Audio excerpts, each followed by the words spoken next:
Ranger like home, didn't bark, or maybe didn't not. growl. He just stood still under the moonlight, eyes locked on the twisted old cottonwood near the edge of the property, like it had seen something unspeakable. Hawk froze. The dirt at the dog's feet had been freshly dug, and poking out of the soil was a charred piece of metal. Not garbage, not a root. A military dog tag. His stomach tightened as a voice from his memory whispered, "We never left, Hawk. They just thought we did." 3 weeks earlier, Daniel Hawk Hawkins had been staring out a cracked motel window in Colorado Springs, the same way he'd stared out at Kandahar's dust and silence years ago. His VA counselor had offered another round of therapy. He declined. What he needed wasn't talking. It was quiet, stillness, a place where the ghosts couldn't find him. Then he saw the ad. 14 acres in northern Montana, forested, remote, lake access, and cheap, suspiciously cheap. But Hawk didn't flinch. Something in his gut said, move, and Ranger, as always, seemed to feel the same. He bought the land site unseen. It was dusk when they pulled up in his battered Silverado. The old logging road groaned under the tires.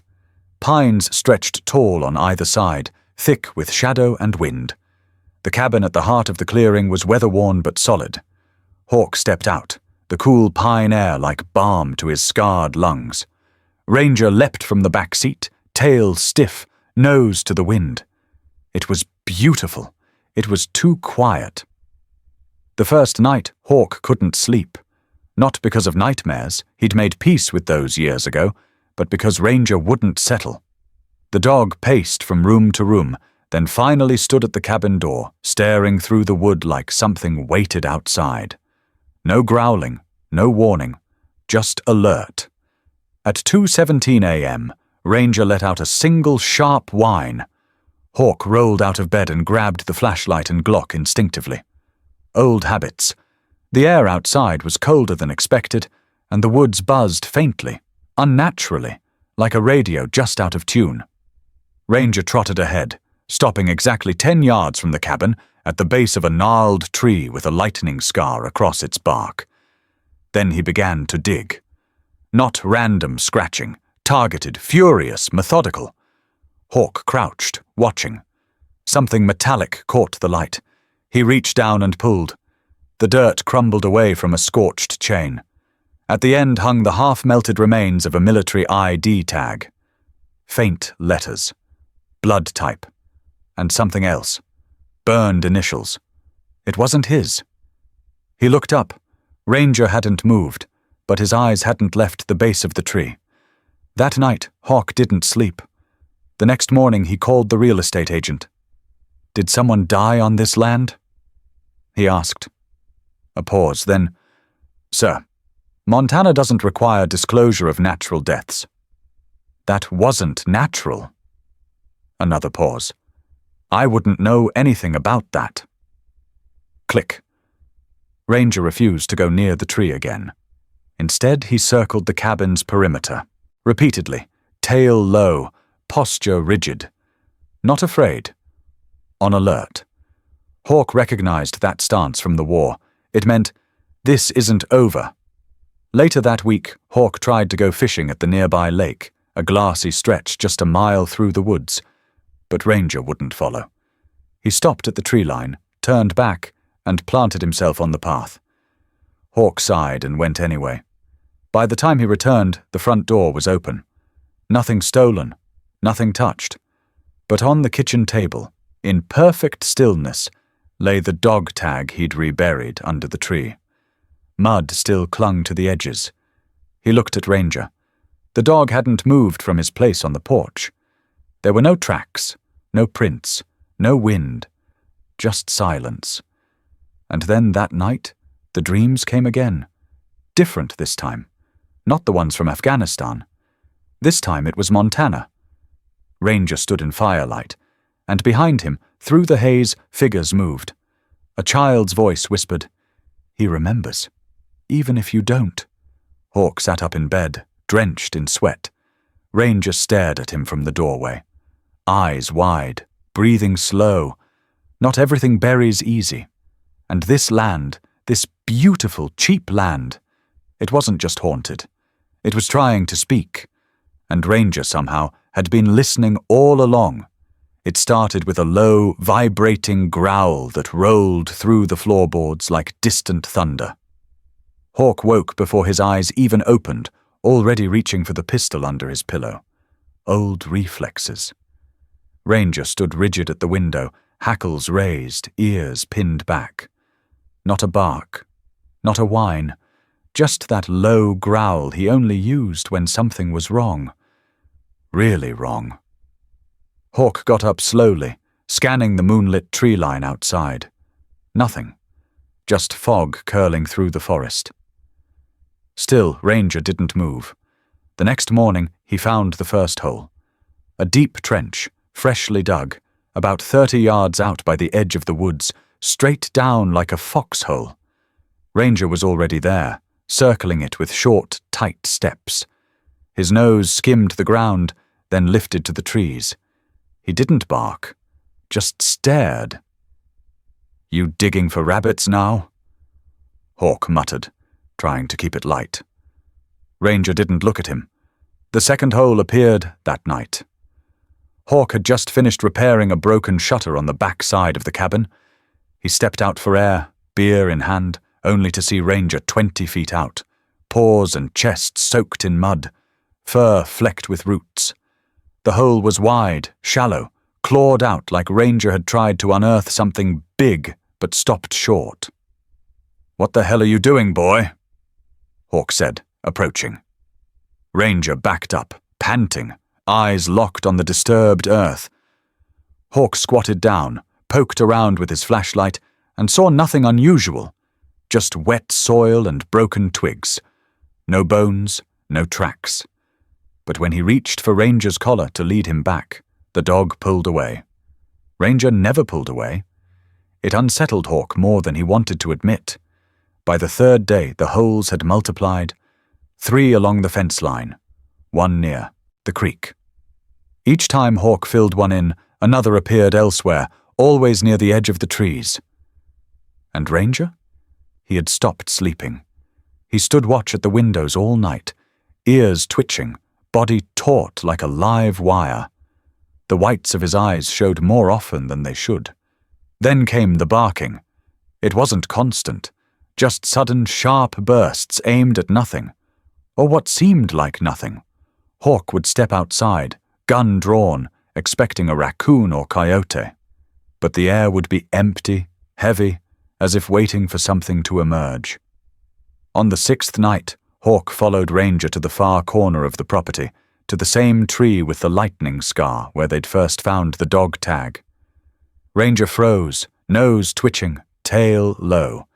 He turned slowly toward a thicket of brush and let out a deep, sharp bark, short but guttural. Hawk parted the brush. And there it was. Another hole, but this time something glinted from the soil. He dropped to one knee and pulled it free. A shard of metal, thin and twisted, scorched black along the edges. At first it looked like debris, maybe from a burned tool or camping stove. But then he rubbed off the dirt and saw the letters. Faint, half melted. But there, part of a serial number. Military. Not recent. A chill crawled up Hawk's spine, the kind that hadn't visited since that mission in 2011 when he and Ranger had barely made it out alive. He turned the shard over and noticed a ridge along one side. A corner. It wasn't debris. It was part of a weapon casing, from a government-issued M16. Hawk stood slowly, eyes scanning the tree line, every sense on high alert. Ranger didn't move. He just stared into the brush, shoulders tight, silent now. "What the hell are we standing on?" Hawk whispered. That night, he dug deeper. Not in the ground, online, property records, satellite photos. The land had once been federal. That much was clear. A military training zone decommissioned in 1978. Sold at auction. Records spotty. Parcel changed hands 5 times in 30 years. No living structures ever remained more than a few years. Except now. Now it had him. And Ranger. As midnight crept in, Hawk sat at the edge of the porch, watching Ranger, who refused to come inside. The dog lay flat against the boards, facing the trees, head between his paws, eyes unblinking. "You smell something I don't you?" Hawk said quietly. Ranger's tail flicked once, but his eyes never moved. The wind picked up, rustling through the cottonwoods, and somewhere, deep in the woods, something rustled back. Hawk went inside, checked his weapon, then lay down. He didn't sleep. Neither did Ranger. The morning mist hadn't yet lifted when Hawk heard Ranger growl, not the low, uncertain rumble of discomfort. This was different. Deep, steady, deliberate. Hawk was on the porch, sipping coffee, boots kicked up on the rail, the metal shard from last night resting beside him. Ranger stood frozen near the tree line, ears forward, body locked. Then Hawk saw the man. He didn't hear him approach. No footsteps, no rustle in the brush. Just there, standing on the other side of the fence line like he'd grown up from the ground itself. Old, mid-70s maybe. Weathered face, hard eyes. Thick silver beard that disappeared into a worn flannel collar. His coat was military issue, decades out of date. His boots were unlaced, caked in dried clay. And he held nothing. No bag, no tools, no weapon, just a stare. Ranger didn't bark, didn't move. But Hawk could tell his muscles were coiled like springs. The man tilted his head slightly, eyes flicking from Hawk to Ranger and back again. "You should have asked why the land was so cheap, soldier." That was it. 7 words, spoken low, like a secret passed between ghosts. Then he turned. No rush, no fear, just walked straight back into the woods, vanishing behind the trees like the fog swallowed him whole. Hawk didn't chase. He didn't move at all for a full 10 seconds, waiting for the man to reappear. He didn't. He finally stood, scanned the woods with trained eyes. No movement, no prints on the damp grass, no broken branches, no sign that the man had ever been there. But Ranger's posture didn't change. He stayed at the edge of the clearing, chest low, nose twitching as if still catching the man's scent. Hawk stepped off the porch, gun holstered but thumb near the release. When he reached Ranger, the dog let out a sharp exhale and pawed at the fence post. There, in the dirt, was a boot print. Wide, worn, familiar. Army-issue tread. Vintage. Deep enough to still be warm. It didn't make sense. Hawk had walked the perimeter just before sunrise. No one had been near. Back at the cabin, Hawk sat at the kitchen table with the dog tag fragment and the spent casing beside him. He stared at them like puzzle pieces, trying to force an answer that wouldn't come. Then his hand reached for his old notebook, the one from his army days. He hadn't touched it in years. Inside were sketches, numbers, names, and old coordinates, maps of places he'd long tried to forget. He flipped to the last page. There, written in his own hand years ago, was a name. Silas McRae. Hawk's blood froze. Not a soldier he fought beside. A man he once briefed. Back in 2011, during an op gone sideways in northern Iraq, Hawk had crossed paths with McRae, an older intelligence officer from a black budget unit. Obscure, barely documented. The kind of assignment no one wanted to remember, and everyone was told to forget. Hawk stood so suddenly his chair scraped the floor.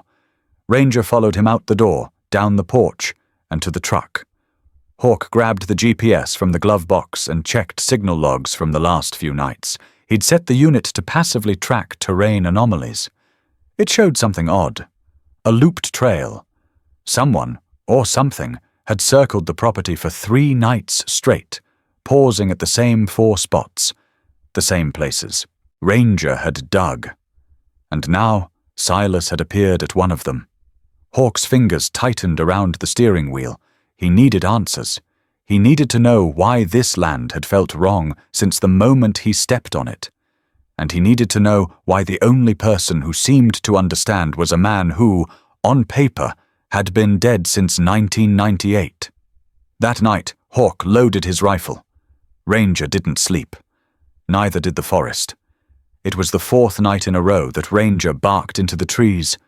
Not loud, not panicked, just sharp, precise barks, 3 at a time, always from the same patch near the north fence line.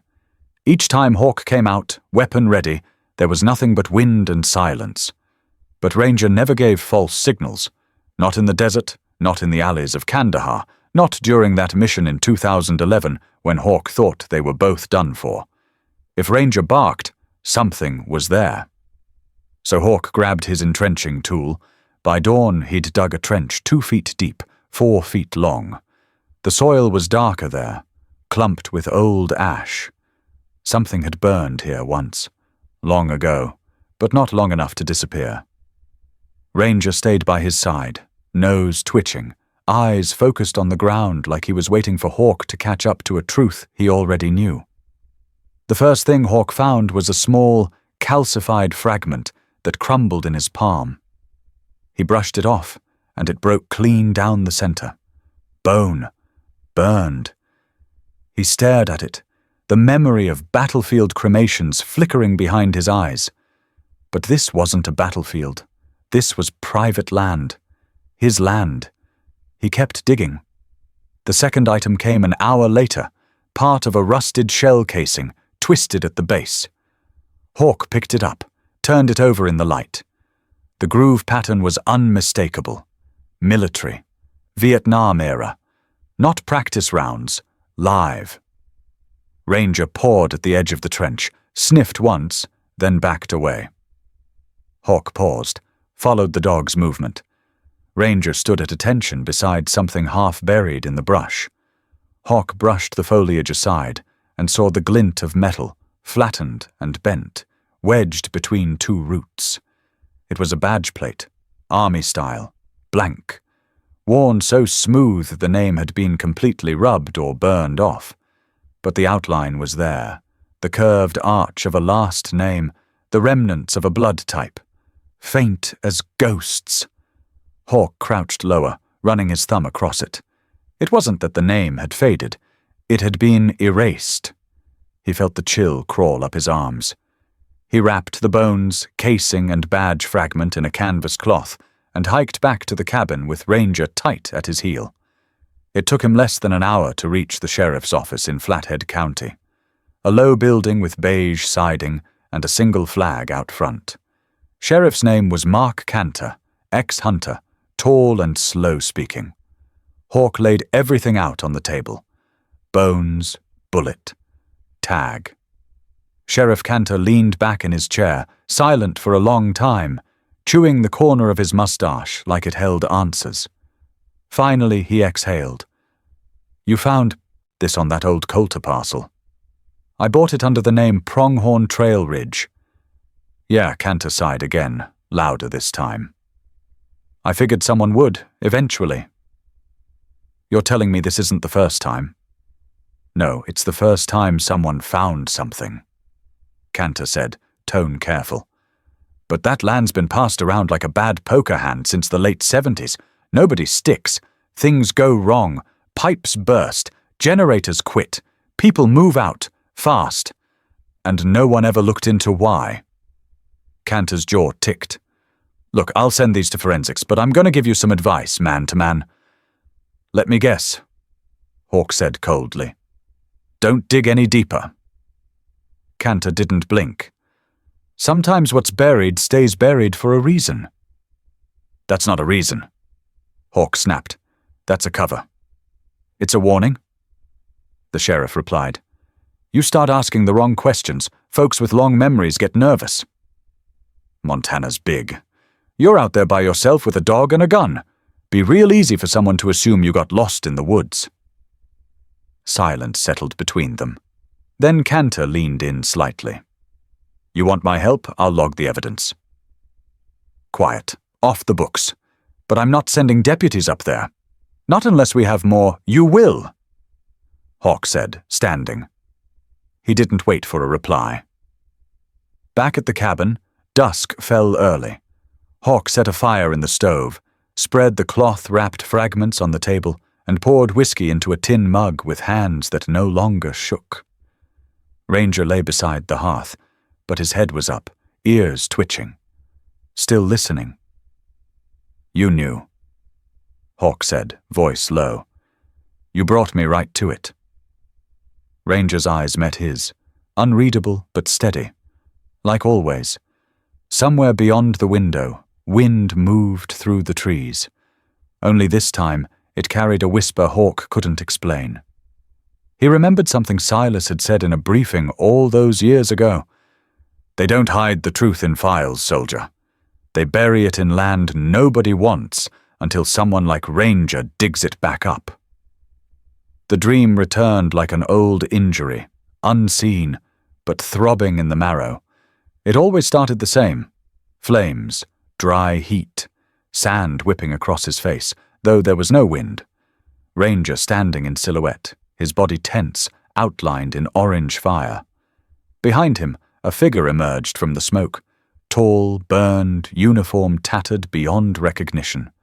No insignia, no rank, just hollow eyes and outstretched arms.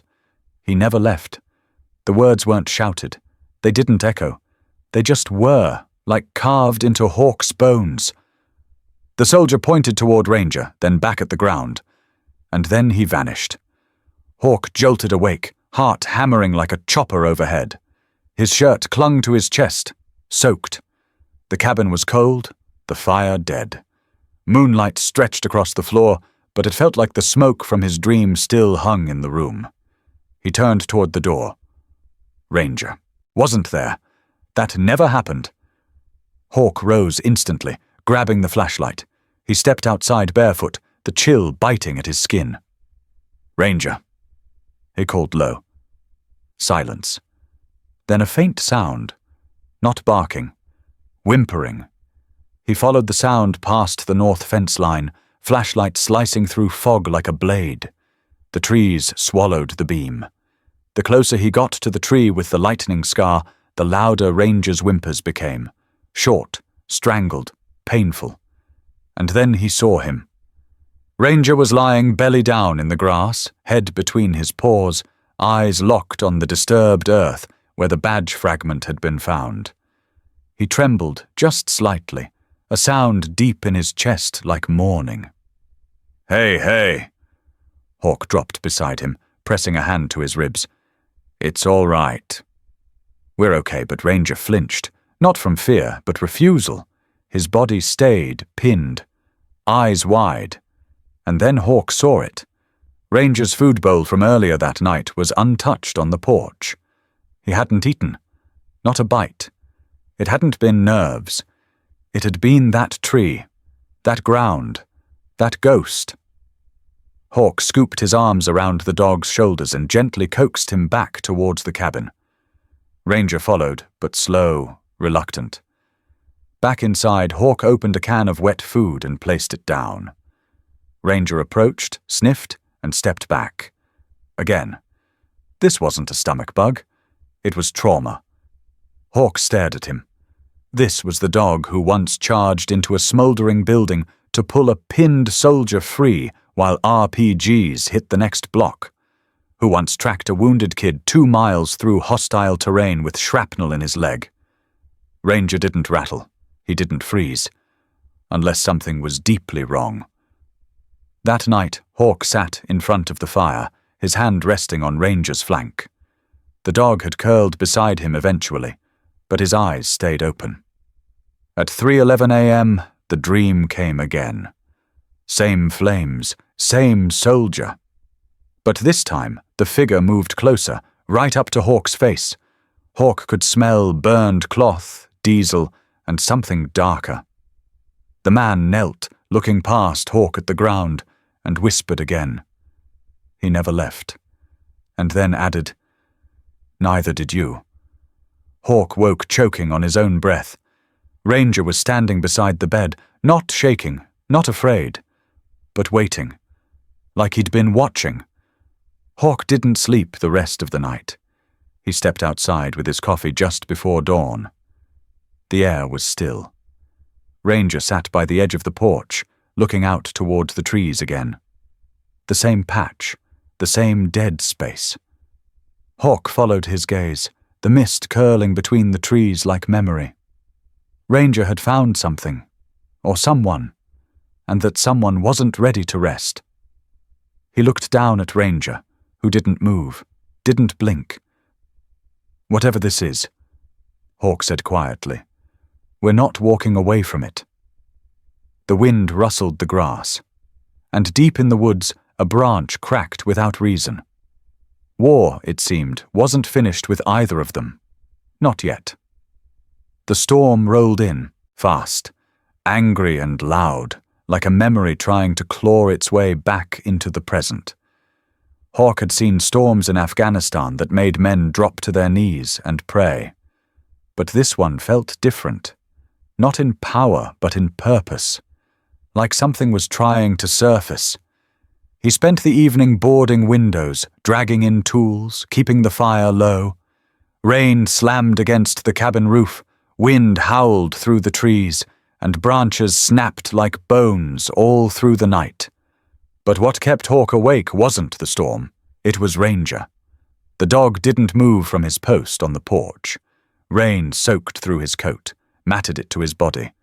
But he stood motionless, facing the old lightning-scarred tree. His head low, ears back, not growling, not tense, just watching, guarding. Hawk tried to coax him in, twice. Ranger didn't even flinch. By morning the storm had blown itself out. What it left behind was ruin. The north fence line had collapsed.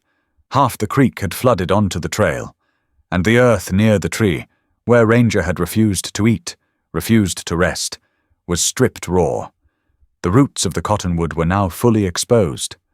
What had once been buried beneath a soft blanket of moss and loam now lay bare beneath the grey sky. And it stank.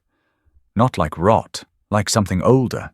Earth that hadn't seen sunlight in decades. Ranger stood at the edge, not daring to cross the line where the soil had slid away. Hawk moved past him, heart pounding. Something jutted from the earth, curved and pale. He knelt down, brushed away the wet dirt. It was a jawbone. Small, too small. He dug with his hands. Slow, gentle. The dirt was loose now, the storm having done most of the work. Within minutes, more bones emerged. Pieces of clothing, scraps of faded red fabric, a broken sandal, a child's toy, half melted, the kind that would have sat on a nightstand or in a crib. Then more. A woman's necklace, beads strung on wire, snapped at one end. And next to that, a set of rusted buttons, still clinging to a piece of charred denim. There were at least 7 sets of remains, jumbled together in the shallow basin beneath the tree. No markers, no structure, just dumped, like trash. Hawk staggered back, breath caught in his throat. He'd seen graves before, but this wasn't military. This wasn't battlefield dead. These were civilians, women, children, native, the kind of people no one bothered to record in the reports. He turned to Ranger. The dog hadn't moved, but his eyes said it all. You were never alone here. Hawk wrapped the remains he could reach in a tarp and laid them gently beside the tree. He didn't try to clean them, didn't disturb the others. He just sat there, soaked through, mud crusted on his knees, breathing in what history had tried to erase. That afternoon, he drove to the sheriff's office again, the tarp in the bed of his truck covered with canvas. Ranger sat beside him in the passenger seat, still and silent. Sheriff Cantor met him on the porch with narrowed eyes. You find more? Hawk didn't speak, just walked to the truck, pulled back the tarp. Cantor's jaw tightened. These aren't soldiers, Hawk said. They're kids. Mothers, families, maybe tribal. You know who they are? The sheriff looked down, then back at the woods in the distance. No one official ever said. He muttered. But the locals, They've whispered about that land for years. Said it was cursed. Said it screams during storms. Hawk's voice dropped to a rasp. What the hell happened out there? Cantor didn't answer. He just reached into his coat, pulled out a flask, took a long pull, then said softly, You should talk to the last man who tried to live there. Before you. If you can find him, name. Elias Torrance. Hawk stared. The journalist. Cantor nodded. Did one story on Cold War land transfers. Then he vanished. Moved out of state. Won't talk to anyone. Says he dreams of burning trees. Back at the cabin that night, Hawk wrapped Ranger in a dry blanket and lit the fire high. He watched the flames dance, the same colors from his dreams, and he knew this wasn't the end of it. The land hadn't just been cheap because it was forgotten. It was cheap because someone wanted it to stay buried. But Ranger had seen too much. And now, so had he. Hawk didn't sleep. Not after what he'd unearthed. Not after the way Ranger refused to step near the tree line ever again. The truth was clawing at the surface, and Hawk could feel it, just beneath the skin of the land, just beneath his own. By morning, he was back at the Flathead County Public Records Office, buried in dusty microfilm reels and blacked-out maps. Most parcels around Pronghorn Trail Ridge were standard logging sales or forgotten homesteads. But the tract Hawk now owned had one red flag no one ever mentioned. It was federal property until exactly 1973, then sealed, reassigned, and scrubbed. He followed the paper trail to an obscure Army contract labeled Operation Silvertine. The file ended abruptly. No completion stamp, no debrief notes. Just coordinates, his coordinates, and a final signature, S. McRae. Hawk stepped back from the machine, heart pounding. Silas. But Silas was supposed to be dead. Killed in a training accident. At least that's what Hawk had always heard. That's what the Army reported. If he was alive, he'd be the last one who knew what happened out there. The last one who could explain why 7 people had been dumped under a tree like garbage. It took Hawk the better part of the day, 3 burner phones, and a few old Delta contacts to track him down.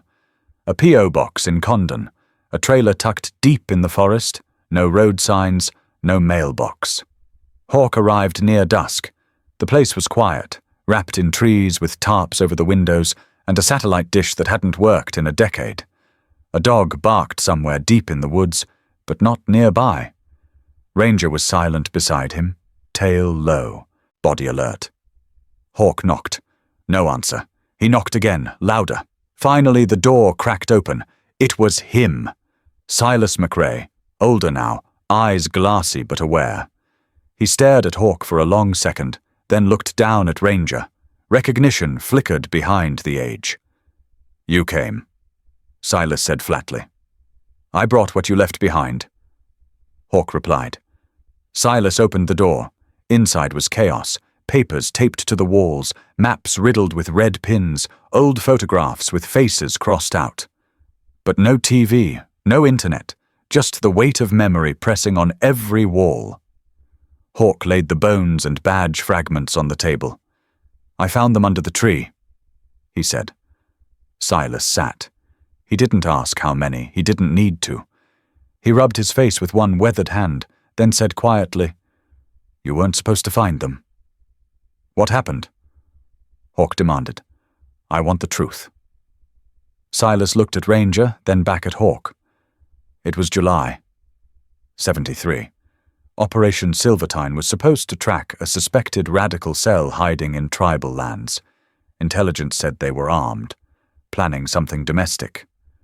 I led the unit. Black bag work, no insignia, no questions. He took a breath. Eyes haunted. We moved in just after midnight, quiet, surgical. But there was no cell, no radicals, just a family, locals, a woman, her mother, a few kids. They were lighting candles for some ceremony. I didn't stop it in time. You burned it, Hawk whispered. Command wanted no witnesses. No fallout. They brought in burn crews. told us to disappear the site. The land was handed over to shell companies, buried under paperwork. The men were reassigned. Most drank themselves to death within 5 years. You? I stayed off-grid. Couldn't sleep. Then last month I heard someone bought the land again. Dirt cheap. That's when I knew it would rise back up. Ranger stood and walked to Silas.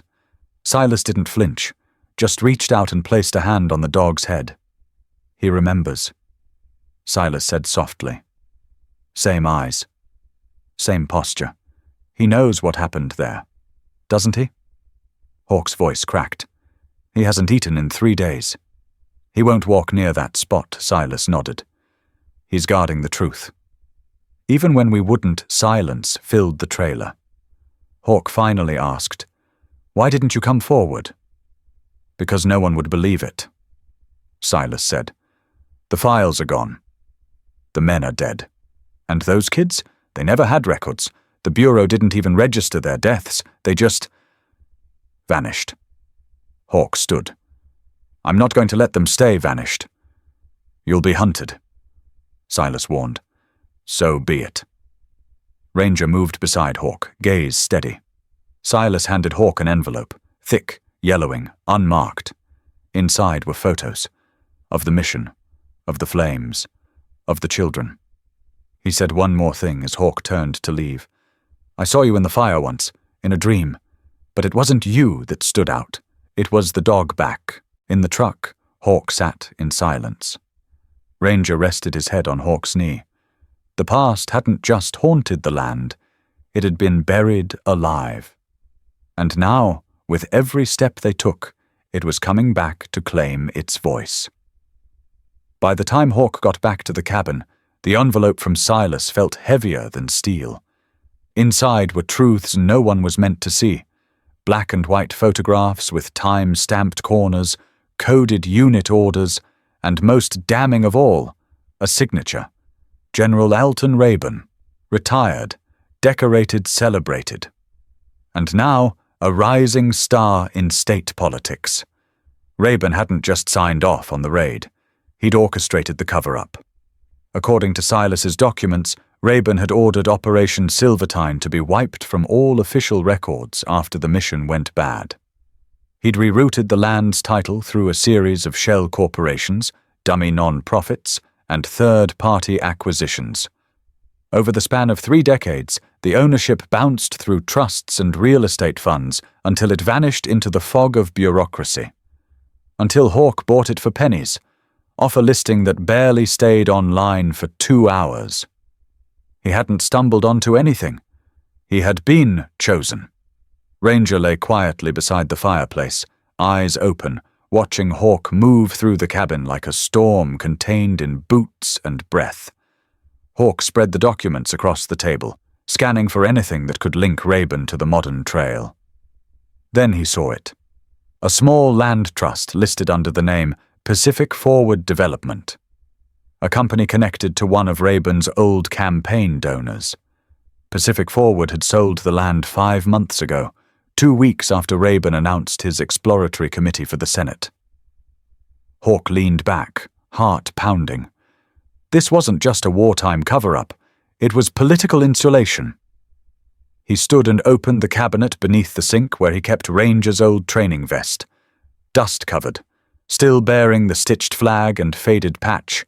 U.S. Army K-9 unit, retired, never forgotten. Ranger lifted his head as Hawk laid it out. You knew the moment we stepped onto this dirt, Hawk said quietly. Didn't you? Ranger didn't move, but his tail thudded once against the floor. That night, Hawk placed a call to a journalist he hadn't spoken to in years. Lydia Parrish, former embedded war correspondent. She owed Hawk her life. Hawk needed her to return the favor now. He didn't explain everything, just enough. Meet me in Kalispell tomorrow, he said. Bring whatever contacts you have left in D.C. and come alone. Then he drove back to the ridge. It was just past midnight when they arrived. Ranger jumped from the truck before it stopped, tail low, ears alert.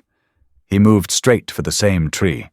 the lightning-split sentinel that had stood witness to everything. He sniffed the air, turned once in a circle, then stopped at a new patch of ground Hawk hadn't seen disturbed before. This time, Ranger didn't dig. He sat, perfectly still. That's when Hawk noticed the pile of dirt beside it. Fresh. Turned over recently. He dropped to one knee, brushing back the topsoil. Beneath it was a buried lockbox. Military grade, old but sealed tight. Hawk pried it open. Inside were reels of 8mm film, maps marked in red ink, and a handwritten field report signed by Rayburn himself, stamped confidential, for internal review only. The report outlined the success of Operation Silvertine, listed all 7 civilian casualties as unidentified combatants, and included a single line that made Hawk's breath catch. Site cleared. Recommend property be held and laundered through civilian assets. K9 alerted multiple times during operation, but restrained. Hawk looked up. Ranger stood at the edge of the clearing, eyes glowing in the low moonlight. The same look he'd had in Afghanistan when he'd caught the scent of IEDs buried beneath dry clay.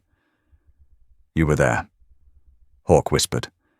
Maybe not in body, but in lineage, in instinct, in the part of him that remembered even what no handler ever taught. Ranger turned back toward him. Slowly, deliberately. He never barked, he never had to. Back inside the cabin, Hawk loaded the documents into a fireproof bag, locked them in a steel case, and wrote 3 names on the outside. Lydia Parrish, Silas McRae, and a senator he once guarded on foreign soil, one who still had a spine. The wind outside picked up. Ranger moved to the door, sat at full attention. For the first time in days, Hawk saw something return to his eyes. Not fear, resolve. This land isn't his anymore, Hawk said, gripping the case. And neither is the truth. Ranger's ears perked. He let out a short, low huff, as if to say, then let's finish this. The ground was already soft from days of rain, and Ranger had been pacing the same stretch near the western fence line for nearly 20 minutes. Hawk watched him from the porch, camera in hand, knowing something was about to happen. He had set up 2 GoPros, one mounted to the edge of the cabin, the other on a low tripod aimed directly at Ranger's digging zone. There was no need to direct him. The dog worked off instinct. Smell, memory, maybe something deeper. Something encoded in the bloodline of a military K9 that had outlived the war, but never left the battlefield. Ranger paused, head low, nose twitching furiously. Then he dropped to his forelegs and began digging, fast, focused, urgent. The sound of claws ripping through damp soil echoed across the clearing. Hawk clicked the camera on and stepped back. He didn't say a word. Ranger worked furiously, mud flying behind him in rhythmic bursts. Hawk had seen this before, on missions when Ranger tracked buried IEDs or bodies long forgotten. There was something primal in his motion. Not panic, purpose. Then Ranger stopped. He sniffed once, pawed gently, and stepped back. Hawk moved in quickly, crouched beside the hole, and brushed away the final layer of earth. There it was, a tarnished piece of metal, barely larger than a quarter. He picked it up, heart hammering. It was a dog tag. Old, rusted, bent at the corner like it had been stepped on, buried, forgotten. But the lettering was intact. Blood type, service branch, and a 9-digit serial code. But no name. That's what hit hardest. The name had been scratched off, deliberately. Not worn, not eroded. Removed. Hawk took a picture and uploaded it to his old military database access. It bounced back. Not found. He ran it again. Then through alternate systems via a contact in DC each time. No match. It wasn't just missing. It had been erased. By design. He turned the camera toward Ranger. The dog stared into the lens, unmoving, mud spattered across his chest, eyes unwavering. The footage was powerful. Raw. The kind of thing no Hollywood script could fake. Hawk didn't add music, didn't narrate. He just spliced the clips together. Ranger pacing, digging, the moment of discovery, the tag in his palm, and added one line of text at the end. Some truths can only be uncovered by those who never stop watching. He uploaded it anonymously through a secure VPN, using a handle only Lydia Parrish would recognize. Echo 4. Within 24 hours, the video had 1.2 million views. By the third day, it had crossed 5 million. Veteran forums exploded. People who had served during the Cold War posted stories of black ops and land transfers that had gone uninvestigated. Families of missing native civilians began writing in, wondering if the land Hawk stood on was connected to their history. News outlets picked it up, first independent, then national. Hawk never appeared on screen, but Ranger did. Again and again, the same freeze frame. His paw resting near the buried tag, his face turned towards the trees, ears back, waiting for something none of them could see. Comment sections filled with messages. This dog knows something. Why aren't they reopening the case? My father disappeared in Montana in '74. No explanation. Watching this hurts. Congressional aides reached out. Then someone leaked Hawk's name. The pressure turned personal. A black SUV rolled past the cabin 2 nights later. Slow, headlights off. Ranger was the one who heard it first. He let out a low, guttural growl that snapped Hawk's attention. Hawk grabbed his rifle and stepped outside. The SUV didn't return, but tire tracks marked the road like a signature. By morning, Lydia Parrish had tracked down the partial service record for the erased ID.